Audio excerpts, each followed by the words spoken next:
नमस्कार साथियों, मैं सौरभ गिराटी। आज अपनी इस वीडियो में religious traditions in the Indian सब कंटिनेंट यानी भारतीय उपमहाद्वीप में धार्मिक परंपराएं जो आपका सब्जेक्ट है, इस पर 20 महत्वपूर्ण प्रश्न देखेंगे। एग्ज़ाम की दृष्टि से ये क्वेश्चन बहुत ही महत्वपूर्ण है। ये क्वेश्चन हिंदी और इंग्लिश दोनों भाषा में होंगे, इसलिए अगर आप चैनल पर नए हो तो चैनल को सब्सक्राइब कर देना, क्योंकि ऐसे इम्पोर्टेंट क्वेश्चन मैं लाते रहता हूँ।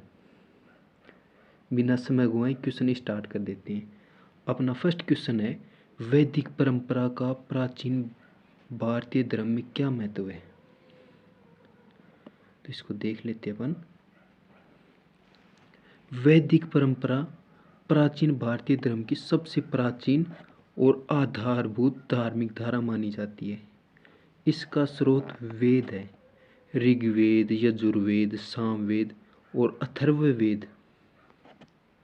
वैदिक धर्म प्रकृति पूजा, यज्ञ, मंत्र और देवताओं जैसे इंद्र, अग्नि और वरुण पर आधारित था। इस परंपरा ने कर्म, रीत्य, सार्वभौमिक नियम और सामाजिक व्यवस्था की नींव रखी। बाद में यही परंपरा ब्राह्मण, आरण्यक और उपनिषदों के माध्यम से दार्शनिक रूप में विकसित हुई। ये इंग्लिश में देख लेना आप। आगे चलते हैं। अगर पीडीएफ चाहिए तो टेलीग्राम चैनल ज्वाइन कर लेना, आर्जेंट ऑफिशियल, वहाँ मिल जाएगी आपको। नेक्स्ट क्वेश्चन है, पौराणिक परंपराएं ने भारतीय धार्मिक जीवन को कैसे प्रभावित किया? यानी कि जो पौराणिक परंपराएं हैं उन्होंने भारतीय धार्मिक जीवन को कैसे प्रभावित किया? तो पौराणिक परंपरा ने भारतीय धर्म को जन सामान्य के लिए सरल और सुलभ बनाया। इसमें विष्णु, शिव और देवी की भक्ति को प्रमुखता मिली।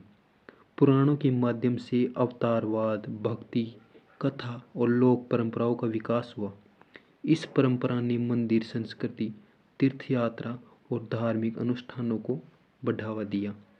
वैदिक यज्ञ प्रधान धर्म की तुलना में पौराणिक धर्म अधिक भावनात्मक और भक्ति आधारित था। यानी कि जो भक्ति में जो पूजा की जाती है वो पौराणिक से ली गई है।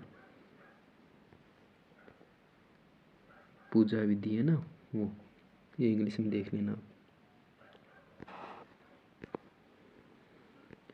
क्वेश्चन नंबर 3 है, बौद्ध धर्म के प्रमुख संप्रदाय कौन कौन से हैं? बौद्ध धर्म में कौन कौन से संप्रदाय हैं? तो बौद्ध धर्म में प्रमुख संप्रदाय हीनयान, महायान और वज्रयान थे। हीनयान में व्यक्ति मोक्ष या अरहंत आदर्श पर जोर दिया गया है, यानी हीनयान में मोक्ष पर जोर दिया गया है। महायान में बुद्ध को ईश्वर तुल्य मानकर बोधिसत्व की अवधारणा विकसित की गई है, यानी महायान में बौद्ध को ईश्वर माना गया है।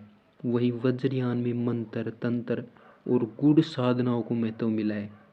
इन संप्रदाय ने बौद्ध धर्म को भारत के साथ साथ एशिया के कई देशों में फैलाने में महत्वपूर्ण भूमिका निभाई है। यानी 3 है संप्रदाय, हीनयान, महायान और वज्रयान। ये इंग्लिश में देख लेना। क्वेश्चन नंबर 4 है, जैन धर्म के प्रमुख संप्रदाय की विशेषताएं बताइए। तो अब जैन धर्म में कौन कौन से संप्रदाय हैं? जैन धर्म की 2 प्रमुख संप्रदाय हैं। पहला श्वेतांबर, दूसरा दिगंबर। श्वेतांबर साधु सफ़ेद वस्त्र धारण करते हैं और मानते हैं कि महिलाएं भी मोक्ष प्राप्त कर सकती हैं। दिगंबर साधु नग्न रहते हैं और कठोर तपस्या पर बल देते हैं।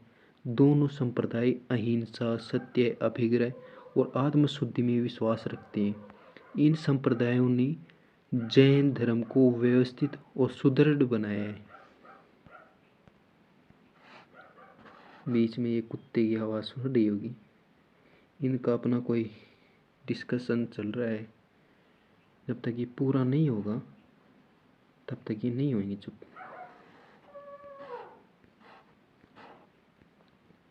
क्वेश्चन नंबर 5 है, वैदिक, पौराणिक और बौद्ध जैन धर्म परंपराओं में क्या अंतर है? प्यारे साथियों, ऐसा लगता है ये पास ही आ गए। वैदिक परंपराएं ईश्वर, यज्ञ, भक्ति और वर्ण व्यवस्था पर आधारित थी, जबकि बौद्ध और जैन परंपराएं अहिंसा, तपस्या और आत्म मुक्ति पर केंद्रित थी। बौद्ध और जैन धर्म ने जातीय व्यवस्था और कर्मकांड का विरोध किया। वैदिक पौराणिक धर्म समाज केंद्रित था, जबकि बौद्ध जैन धर्म व्यक्ति की नैतिकता और मोक्ष पर बल देते थे। ये इंग्लिश में देख लेना आप। नेक्स्ट चलते हैं यूनिट सेकंड पर। मध्यकालीन भारत में भक्ति परंपरा का उदय कैसे हुआ? तो मध्यकालीन भारत में भक्ति परंपरा का उदय सामाजिक, धार्मिक और राजनीतिक असंतोष की पृष्ठभूमि से हुआ। जटिल कर्मकांड, जाति व्यवस्था और ब्राह्मण प्रभुत्व के विरोध में भक्ति आंदोलन सामने आया। इस परंपरा ने ईश्वर से सीधा व्यक्तिगत और भावनात्मक संबंध स्थापित करने पर बल दिया। संतों ने सरल भाषा में भजन और पदों के माध्यम से धर्म को जन सामान्य तक पहुंचाया। भक्ति परंपरा ने सामाजिक समरसता और धार्मिक सहिष्णुता को बढ़ावा दिया। नेक्स्ट क्वेश्चन पर चलते हैं, ये इंग्लिश में देख लेना आप। क्वेश्चन नंबर 2 है, सगुण भक्ति की प्रमुख विशेषताएं क्या थी? तो सगुण भक्ति ईश्वर को साकार रूप में मानती थी, जैसे राम, कृष्ण और विष्णु। इस परंपरा में मूर्ति पूजा, अवतारवाद और भक्ति को महत्व दिया गया।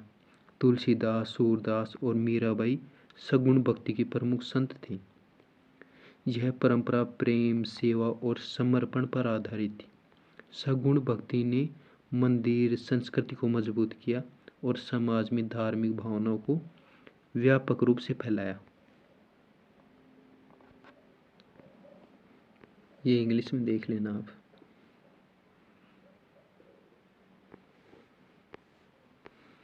क्वेश्चन नंबर 3 है, निर्गुण भक्ति की विचारधारा क्या थी?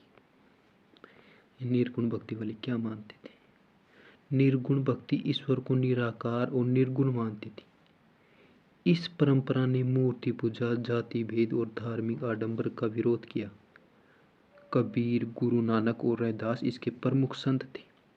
निर्गुण भक्ति में ज्ञान, साधना और आंतरिक शुद्धता पर बल दिया गया। यह परंपरा सामाजिक समानता और मानवता और नैतिक मूल्यों को बढ़ावा देती थी।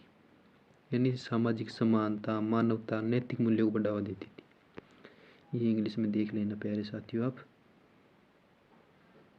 वीडियो को रोक लिया करो जब इंग्लिश में देखें आप। क्वेश्चन नंबर 4 है, चिश्तिया सिलसिले की प्रमुख विशेषताएं बताइए। तो चिश्तिया सिलसिला भारत का सबसे लोकप्रिय सूफी संप्रदाय था। इसमें प्रेम, सहिष्णुता और मानव सेवा पर विशेष जोर दिया गया। चिश्तिया सूफी शासकों से दूरी बनाकर रखते थे और संगीत को आध्यात्मिक साधना का माध्यम मानते थे। ख्वाजा मोइनुद्दीन चिश्ती, बाबा फरीद और निजामुद्दीन औलिया इसके प्रमुख संत थे। इस सिलसिले ने हिंदू मुस्लिम एकता को मजबूत किया।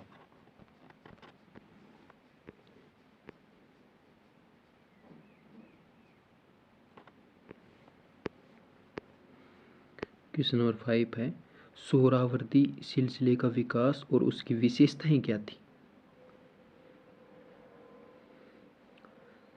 तो सोहरावर्दी सिलसिला अपेक्षाकृत संगठित और शासक वर्ग से जुड़ा हुआ सूफी संप्रदाय था।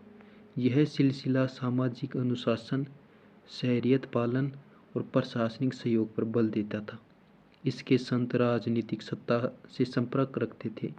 भारत में बहाउद्दीन जकरिया इसके प्रमुख प्रवर्तक थे। सोहरावर्दी सिलसिले ने इस्लामी धार्मिक संस्थाओं और प्रशासनिक संरचना को मजबूत किया।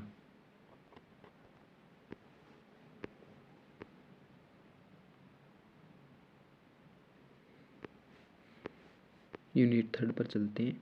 शैव धर्म का मध्यकाल में समाज में क्या योगदान था? तो शैव धर्म मध्यकालीन भारत में धार्मिक और सामाजिक जीवन में महत्वपूर्ण भूमिका निभाता था।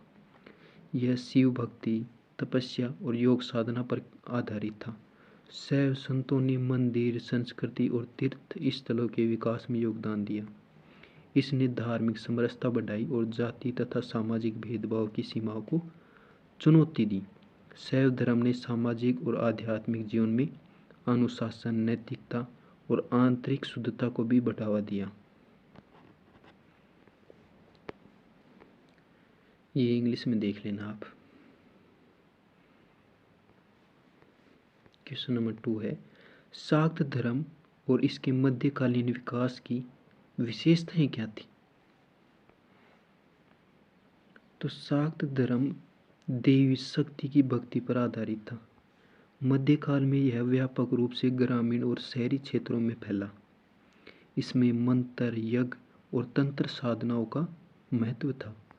शाक्त परंपरा ने सामाजिक और धार्मिक जीवन में स्त्रियों की पूजा और आध्यात्मिक शक्तियों को प्रमुखता दी। इसके माध्यम से लोक संस्कृति, त्योहार और सामाजिक समरसता को प्रोत्साहन मिला। यानी देवी शक्ति की पूजा की जाती थी। ये आंसर इंग्लिश में भी देख लेना आप। क्वेश्चन नंबर 3 है, वैष्णव धर्म के मध्यकालीन प्रसार की प्रमुख बातें क्या थी?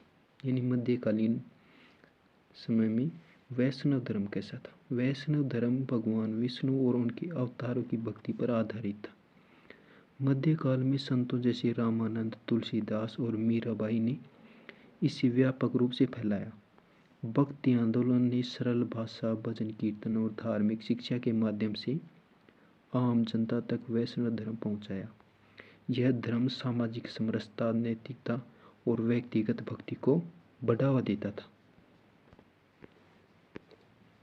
ये इंग्लिश में देख लेना। क्वेश्चन नंबर 4 है, मध्यकालीन भारत में इस्लामीकरण के दृष्टिकोण क्या थे? तो मध्यकालीन भारत में इस्लामीकरण मुख्यतः राजनीतिक, सांस्कृतिक और धार्मिक दृष्टिकोण से हुआ। मुस्लिम शासकों के आगमन, सूफी संप्रदाय और व्यापारिक संपर्कों ने समाज को प्रभावित किया। सूफियों ने प्रेम, सहिष्णुता और सेवा के माध्यम से इस्लामी विचारों का प्रसार किया। इस्लामीकरण ने कला, स्थापत्य, प्रशासन और सामाजिक जीवन में नए तत्व जोड़े, लेकिन भारतीय सामाजिक संरचना और लोक परंपराओं के साथ मिश्रित रूप से विकसित हुआ।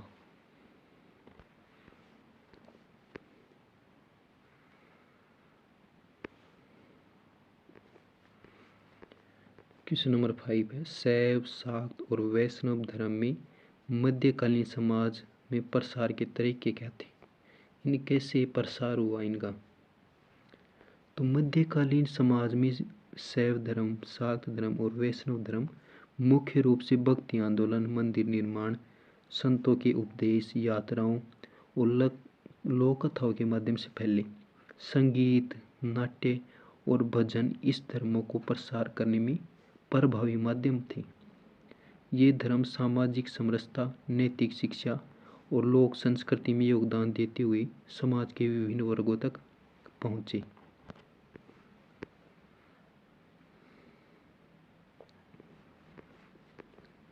यूनिट 4 स्टार्ट हो जाती है यहाँ से। बनारस में पवित्र स्थानों का निर्माण और उसका महत्व क्या था? तो बनारस में पवित्र स्थानों का निर्माण धार्मिक, सामाजिक और सांस्कृतिक जीवन में केंद्रीय भूमिका निभाता है। यह शहर हिंदू धर्म का प्रमुख तीर्थ स्थल है, जहाँ मंदिरों, घाटों और आश्रमों के माध्यम से आध्यात्मिक और सामाजिक गतिविधियाँ संचालित होती हैं। पवित्र स्थान लोगों को धार्मिक आस्था, सामूहिक पूजा और सामाजिक समरसता के लिए जोड़ता है। ये स्थल इतिहास, कला और संस्कृति को संरक्षित करने में भी योगदान देते हैं।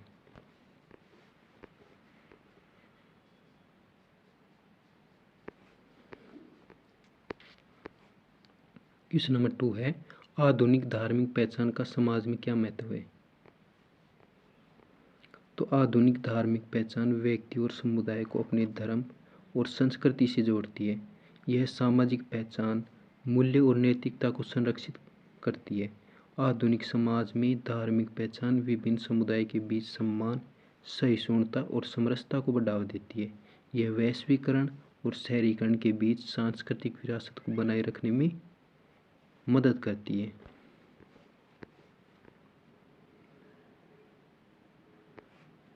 क्वेश्चन नंबर 3 है, धर्मनिरपेक्षता का भारतीय संविधान में क्या महत्व है?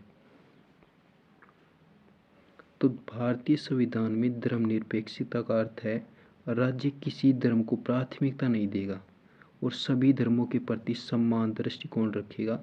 यह धर्म स्वतंत्रता, समानता और सामाजिक न्याय सुनिश्चित करता है। धर्मनिरपेक्षता विभिन्न धर्मों के अनुयायियों के बीच सहिष्णुता और समरसता बढ़ाती है। यह आधुनिक भारत में लोकतंत्र, मानवाधिकार और सामाजिक स्थिरता को बनाए रखने में केंद्रीय भूमिका निभाती है।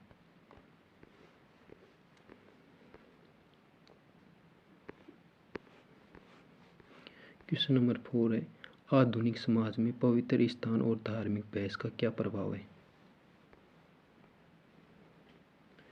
तो आधुनिक समाज में पवित्र स्थान धार्मिक आस्था और सामाजिक जीवन का केंद्र है।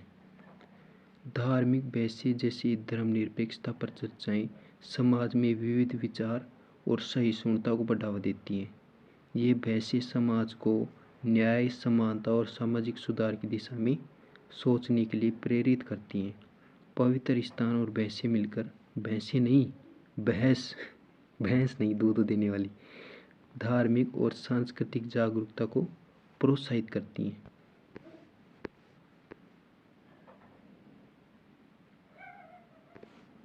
क्वेश्चन नंबर 5 है, धर्म और आधुनिकता के बीच संतुलन बनाए रखने का महत्व क्या है?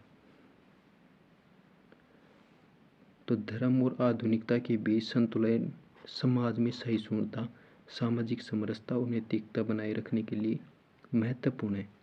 आधुनिकता विज्ञान, शिक्षा और तकनीकी को बढ़ावा देती है, जबकि धर्म नैतिक मूल्य और सामाजिक पहचान का आधार है। दोनों का संतुलन सामाजिक विकास, धर्मनिरपेक्षता और सांस्कृतिक विरासत की रक्षा में योगदान देता है। यह व्यक्ति और समुदाय के लिए स्थिरता और सहयोग सुनिश्चित करता है। ये इंग्लिश में देख लेना। अगर आप चैनल पे नहीं हो तो चैनल को सब्सक्राइब कर देना। वीडियो थोड़ा भी हेल्पफुल लगा हो तो वीडियो को लाइक कर देना, कमेंट कर देना। मिलते हैं अगले वीडियो में, तब तक के लिए टेक केयर, बाय बाय।